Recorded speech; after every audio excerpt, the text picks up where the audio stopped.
السلام علیکم پیارے بچوں، امید کرتی ہوں آپ سب لوگ خیریت سے ہوں گے۔ جماعت چھٹی، مضمون اردو، سبق نمبر 1، اللہ کا انعام۔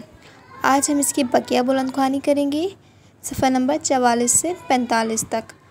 First semester 3rd monthly assessment. آپ لوگوں کو میرے ساتھ اس کی بلند خوانی کرنی ہے۔ چلیں اب شروع کرتے ہیں۔ ریاست حیدرآباد دکن میں مشتاق حسین صاحب نے اپنے فرائض ایسی محنت، دیانتداری اور قابلیت سے انجام دیے کہ ریاست کا ولی اور وزیر اعظم بھی ان کا نام عزت سے لیتا تھا۔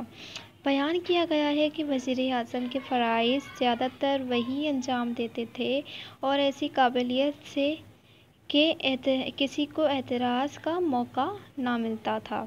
وہ کیسے خوددار اور ایماندار تھے، اس کا اندازہ نیچے دیے ہوئے واقعے سے کیا جا سکتا ہے۔ ایک بار وزیر اعظم نے انہیں ہدایت دی اور گفتگو کے آخر میں کہا، ہم چاہتے ہیں یہی باتیں آپ اپنی رائے کے طور پر بھی لکھیں۔ یہ ایک عام سا مطالبہ تھا۔ مقصد یہ تھا کہ وزیر اعظم کی رائے کو غیر اختلافی ظاہر کیا جائے، لیکن انہوں نے ایسا کرنے سے انکار کر دیا۔ کہا، میں ایسا نہیں کر سکتا کیونکہ میری رائے آپ کی رائے سے مختلف ہے۔ ریاست کی پوری تاریخ میں یہ پہلا واقعہ تھا کہ وزیر اعظم کی رائے سے اختلاف کیا گیا تھا۔ بات استعفیٰ طلب کرنے تک پہنچ گئی اور وہ مستعفی ہونے پر تیار ہو گئے، لیکن پھر وزیر اعظم ہی کی سمجھ میں یہ بات آ گئی کہ ان کا مطالبہ غلط تھا۔ انہوں نے اپنی غلطی مان لی اور نواب مشتاق حسین اپنے عہدے پر کام کرتے رہے۔ ریاست حیدرآباد دکن کی شاندار ملازمت کا سلسلہ ان کی صحت خراب ہونے کی وجہ سے ختم ہوا۔ جب انہوں نے محسوس کیا کہ بیمار رہنے کی وجہ سے اپنے فرائض اچھی طرح انجام نہیں دے سکتے تو 1912 میں وطن واپس آ گئے، لیکن اس شان سے لوٹے کہ مشتاق حسین سے نواب مشتاق حسین وقار الملک بن چکے تھے۔ ریاست کی طرف سے انہیں معقول پنشن دی گئی اور انعام و اکرام سے نوازے گئے۔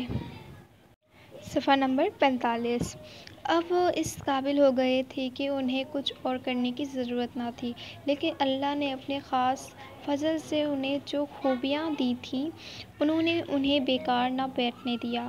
وطن آ کر وہ سر سید احمد خان کی اس تحریک میں شامل ہو گئے جو انہوں نے مسلمانوں کو نئے زمانے کی تقاضوں کے مطابق تعلیم یافتہ بنانے کے لیے شروع کی تھی اور اس مقصد کے لیے علی گڑھ میں بہت بڑا تعلیمی ادارہ قائم کیا تھا۔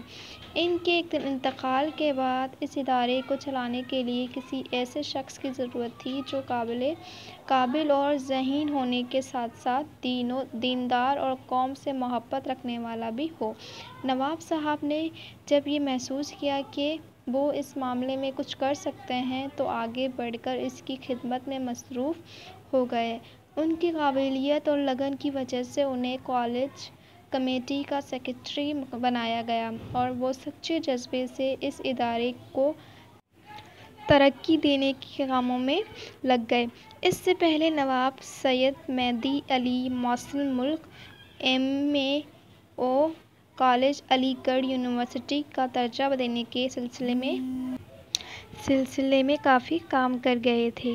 نواب وقار الملک نے اس کام کو آگے بڑھایا اور بالآخر ہندوستان کے مسلمانوں کو پہلی مسلم یونیورسٹی مل گئی۔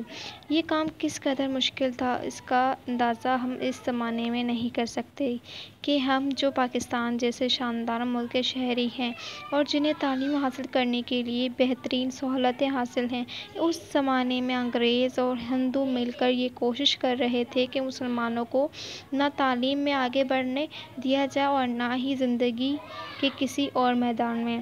ایسے برے حالات میں سر سید احمد خان اور ان کے قابل ساتھیوں نے، جن میں نواب مشتاق حسین وقار الملک کو خاص درجہ حاصل ہے، وہ بہت کوشش کر کے اپنی قوم کو مشکلات سے نکالا۔